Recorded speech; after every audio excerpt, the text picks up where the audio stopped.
programme vous est offert par Illico Cash.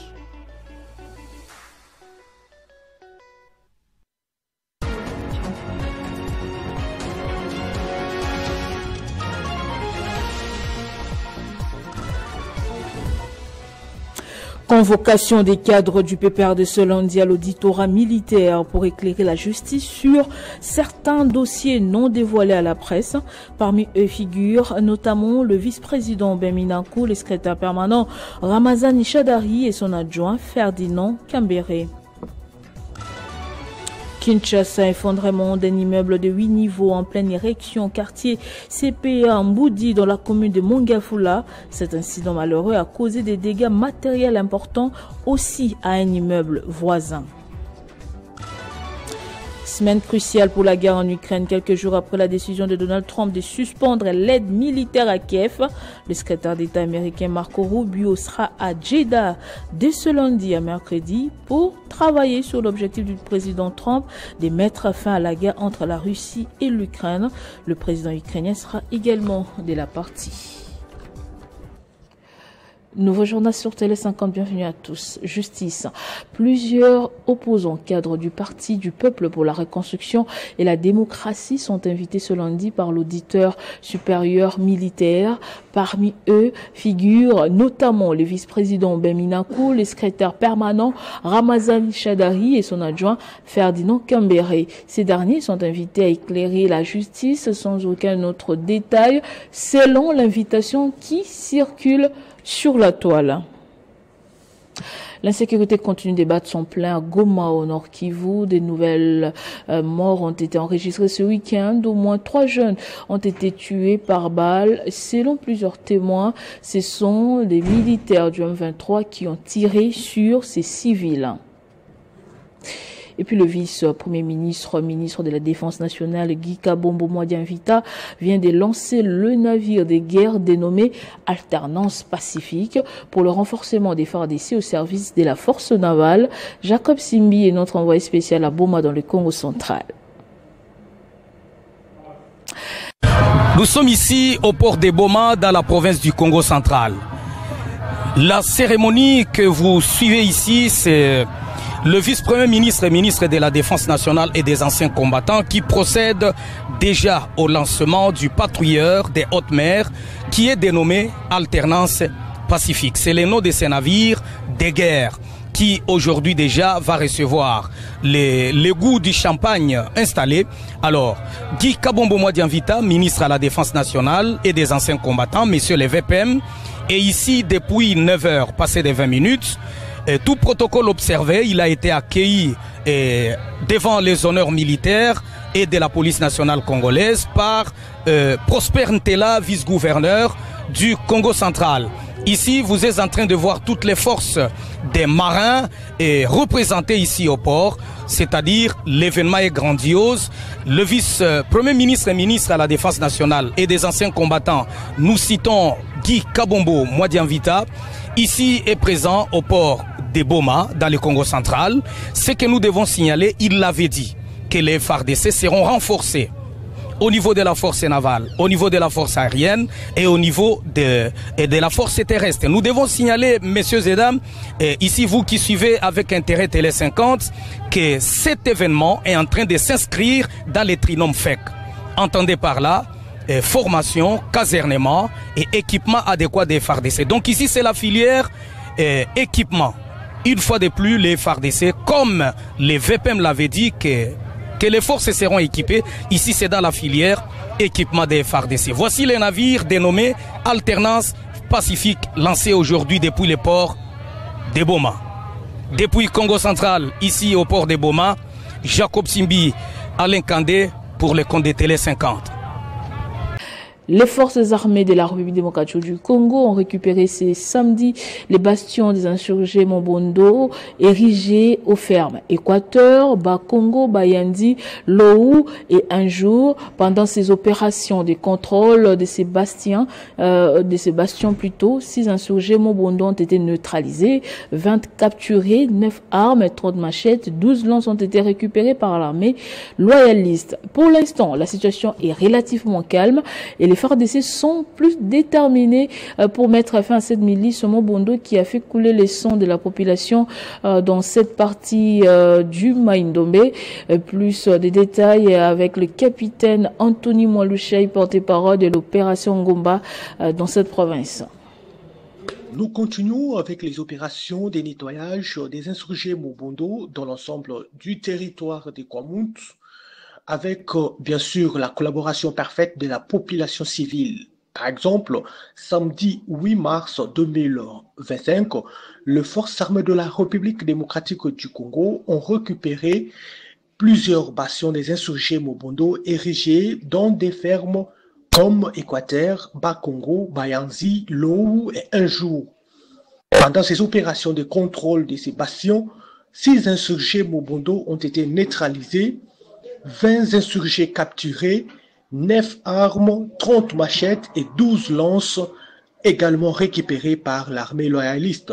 Pour l'instant, la situation est relativement calme et les FARDC sont plus que déterminés à mettre fin à cette situation de la milice Mobondo qui a fait couler le sang de la population dans cette partie de la province du Maïndombe.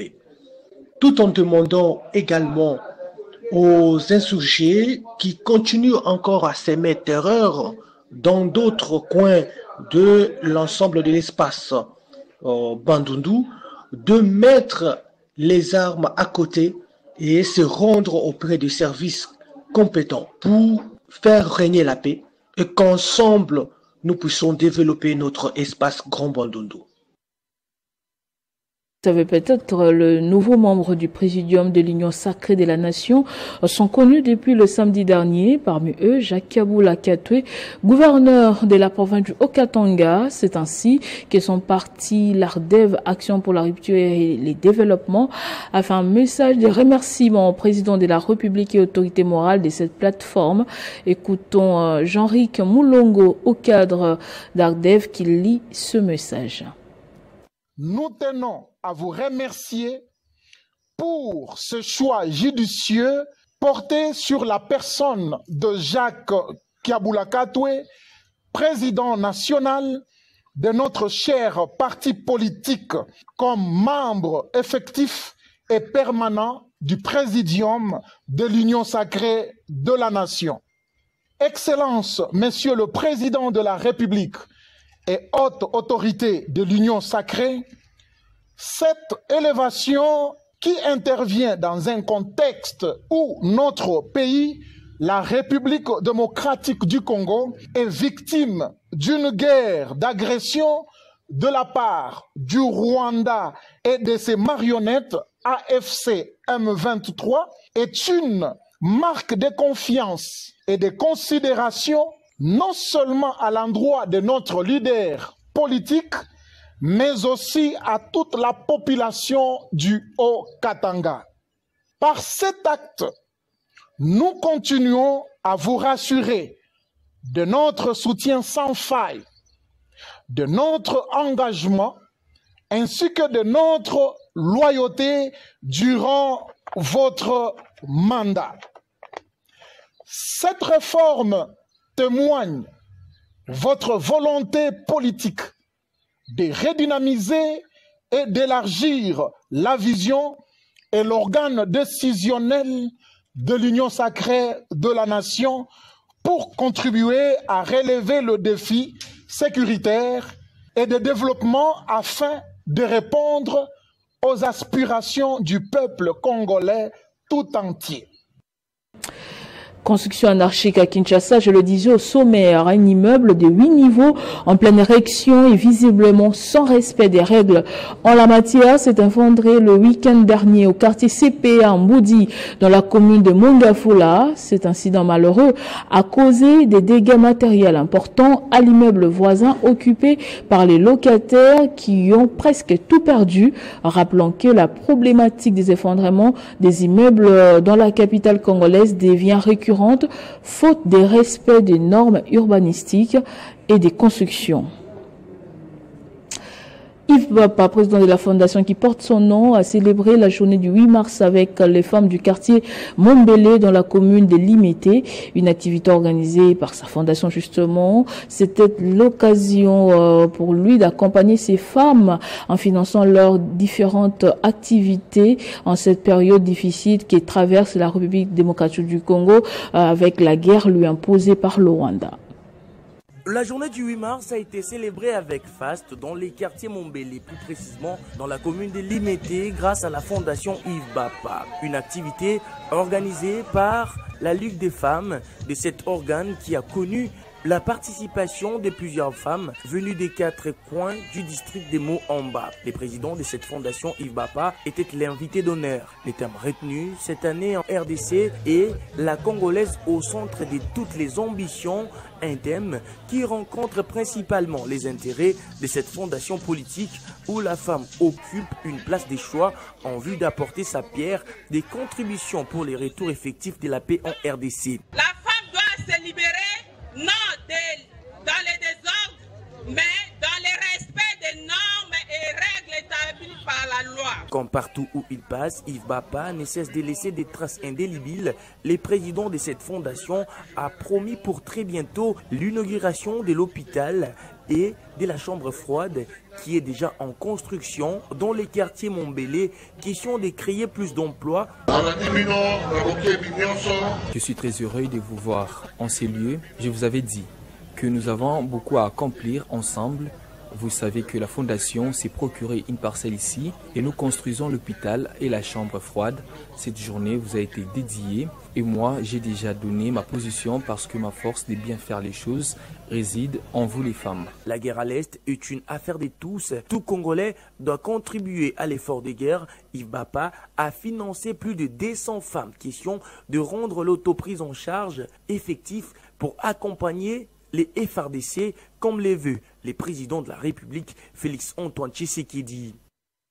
Et sur le continent, après Bamako, le président du Ghana, John Dramani, s'est rendu à Niamey ce dimanche dans le cadre d'une tournée diplomatique au Mali, au Niger et au Burkina Faso. Objectif, faire le pont entre la CEDEAO et les 3 pays de l'Alliance des États du Sahel qui ont quitté l'organisation ouest-africaine. Selon la présidence du Burkina, le président ghanéen John Dramani est attendu ce lundi à Ouagadougou dans le cadre de sa tournée diplomatique régionale dans le but de rapprocher la CEDEAO et la Confédération des États du Sahel. Hier dimanche, le numéro 1 du Ghana s'est rendu à Niamey, capitale nigérienne. Celui-ci a été successivement accueilli puis reçu par le général Abdourahmane Tiani, président du Conseil national pour la sauvegarde de la patrie. Cette visite intervient après un séjour de 24 heures au Mali, où Mahaman a également plaidé en faveur d'un rapprochement entre la CEDEAO et l'AES, soulignant l'importance d'une coopération constructive entre les 2 blocs régionaux pour faire face aux défis communs. Le président ghanéen semble déterminé à jouer un rôle de médiateur entre ces 2 organisations régionales dont les relations ont été tendues depuis la sortie officielle de 3 pays de la CEDEAO en janvier dernier. Depuis son investiture le 7 janvier dernier, Mahaman a multiplié les initiatives diplomatiques en direction de l'AES, y compris la nomination d'un envoyé spécial pour l'Alliance. Sa visite à Niamey intervient quelques semaines après la réunion ministérielle de l'AES à Bamako, où les pays membres ont présenté les drapeaux confédérales et fait un point sur leurs avancées en matière de défense, de sécurité et de diplomatie. Avant le Niger, John Dramani Mahaman s'est rendu au Mali ce samedi 8 mars où il avait été reçu par le général Assimi Koïta. Selon la présidence ghanéenne, la rencontre entre les 2 hommes a permis, entre autres, d'engager des discussions sur le renforcement de la coopération sécuritaire face à la menace croissante. Bien avant cela, le président ghanéen avait également rencontré le président ivoirien Alassane Ouattara le 5 mars pour plaider en faveur du retour des 3 pays de l'AES dans la CEDEAO. Dans le monde, la semaine s'annonce cruciale pour la guerre en Ukraine. Quelques jours après la décision de Donald Trump de suspendre l'aide militaire à Kiev, le secrétaire d'État américain Marco Rubio sera à Jeddah de ce lundi à mercredi pour travailler sur l'objectif du président Trump de mettre fin à la guerre entre la Russie et l'Ukraine. Le président ukrainien a également annoncé sa présence à ces pourparlers en Arabie Saoudite. Et ce journal est terminé. Place au rappel des titres.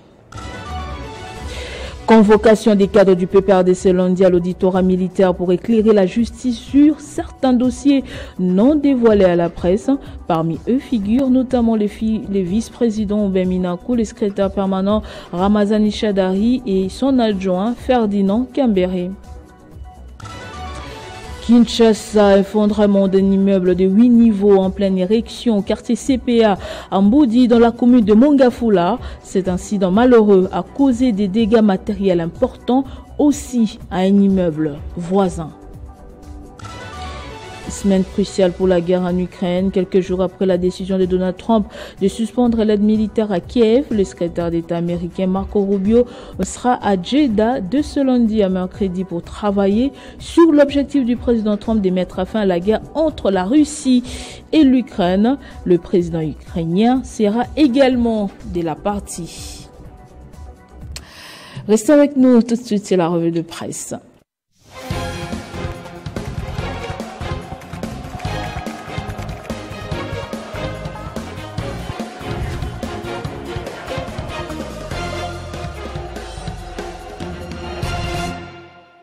Et la lecture transversale des journaux parus ce lundi, c'est avec vous, Benjamin Moudiata. Il est tout beau, bien habillé. Bonjour, bienvenue. Merci à vous, Nathalie Yoko. Vous êtes aussi très bien habillée, je le signale. Merci, Benja. Et on va commencer avec ce premier sujet. D'un côté, l'M23 traumatise la population. De l'autre, le gouvernement a pris la tête de ses dirigeants. Justement, Nathalie, il s'agit là de l'agression rwandaise. Le sujet a été relayé par la plupart des tabloïds parus ce lundi. Et nous allons ouvrir la revue avec cette décision du gouvernement. Une décision très ferme du gouvernement congolais qui fait grand bruit depuis tout le week-end. C'est d'ailleurs à la une d'Euronews français. RDC, le gouvernement a pris la tête des dirigeants des M23. Le gouvernement de la RDC offre 5 millions de dollars américains, Nathalie, pour l'arrestation des dirigeants du M23, Corneille Nangaa, Bertrand Bissimois, Sultani Makenga, tous condamnés à mort par Kinshasa. Une récompense supplémentaire encore, Nathalie, des 4 millions de dollars américains a été proposée pour leurs complices qui sont en fuite. L'agence Anadolu titre également sur ce sujet. RDC, le gouvernement a pris les têtes des plusieurs dirigeants du M23. Cette agence de presse ajoute que parmi les complices qui sont en fuite figurent le journaliste Pero Louara et Irenge Baelinde, ainsi que d'autres individus activement recherché par le gouvernement de Kinshasa. Cette démarche est initiée par le ministre de la Justice et garde de Sceaux, Constant Mutamba. Toujours sur l'agression rwandaise, Nathalie, actualité.cd rapporte RDC 1-23, les FARDC maintiennent leur position face aux multiples tentatives visant à occuper Lubero-Centre, Butembo et Beni, rassurent les gouvernements. C'est les ministres de la Défense nationale et des anciens combattants Guy Kabombo qui a présenté l'état des opérations militaires dans des zones affectées par la guerre d'agression rwandaise via la rébellion du 1-23. En parlant de solutions au conflit, Nathalie, Mediacongo.net met en avant une critique du processus de paix. Guerre de M23, les processus de Nairobi est quelque peu obsolète selon les révérends Eric Ntenga. Après des consultations des différentes couches sociales, leaders politiques et même les responsables du M23, les révérends Eric Ntenga, qui est rapporteur de l'église du Christ au Congo, ECC, estime que le processus de Nairobi est dépassé. Selon lui, les réalités sur terrain ont évolué, notamment avec la progression de l'Alliance Fleuve Congo des Corneille Nangaa, qui contrôle désormais 2 grandes villes dans la partie est de notre pays qui sont dotées d'aéroports internationaux, ainsi que plusieurs territoires stratégiques. Il faudrait donc pour lui commencer à estimer, prendre d'autres approches à l'heure qu'il est. Questionnement de l'Union sacrée de la Nation, un présidium élargi à 40 membres. Qu'en disent les journaux, Benja? Eh bien, Nathalie, alors que l'ancienne configuration à la tête du présidium de l'Union sacrée de la Nation portait 6 membres, aujourd'hui, on a multiplié par 6, plus même, pour atteindre les 40. On a aujourd'hui 40 membres à la tête du présidium de l'Union sacrée de la Nation. Ouvrons avec Mediacongo.net qui titre à ce sujet « L'Union sacrée restructurée avec un présidium de 40 membres. » Ce média souligne que cette restructuration vise à renforcer la cohésion de l'Union sacrée de la Nation, faciliter le dialogue entre les différentes parties prenantes, mais aussi promouvoir une gouvernance inclusive répondant aux attentes des Congolais. Le site réplique.cd aborde une autre dimension de ces sujets, Nathalie. Union sacrée de la nation, un nouveau présidium pour affronter la guerre d'agression rwandaise et consolider la pacification du pays, c'est le titre. Ce média met en lumière une interrogation qui est tout aussi légitime. Si avec 6 personnes, les ponts a failli céder, 40 personnes réussiront-ils à traverser sans qu'ils ne s'y cassent? Une manière de souligner que cet élargissement pourrait, Nathalie, avec le temps, s'avérer contre-productif pour le régime du président de la République, Félix Tshisekedi. Enfin, alternance.cd aborde un temps plutôt critique avec son titre « Passer des 6 à 40 membres, les présidiums de l'Union sacrée désormais confrontés au défi de l'efficacité ». Une réflexion tout aussi importante. Les médias rappellent que lors d'une rencontre avec les élus et leaders de l'Union sacrée de la nation en février dernier, le chef de l'État avait fustigé les manques d'engagement de la classe politique face à la crise sécuritaire que nous avons tous suivie. Depuis tous ces temps-là, tous les membres du gouvernement, y compris la première ministre, Madame Judith Suminwa Tuluka, se concentrent sur la mobilisation de la population contre l'agression, parfois au détriment de leurs postes et attributions habituelles. On n'a plus qu'à souhaiter bonne chance aux 40 nouveaux membres à la tête du président de l'Union sacrée de la nation, mais qu'ils pensent aussi à l'efficacité. Votre message est passé, Benjamin. J'ai préféré me taire. Merci beaucoup pour ces détails. C'est moi qui vous remercie, Nathalie. Merci également à vous de nous avoir suivis de partout. L'information reste en continu et en temps réel sur votre télévision.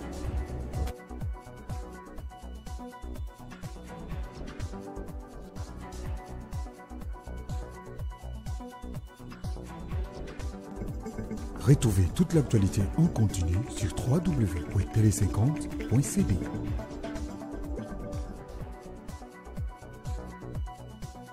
Ce programme vous a été offert par Illico Cash.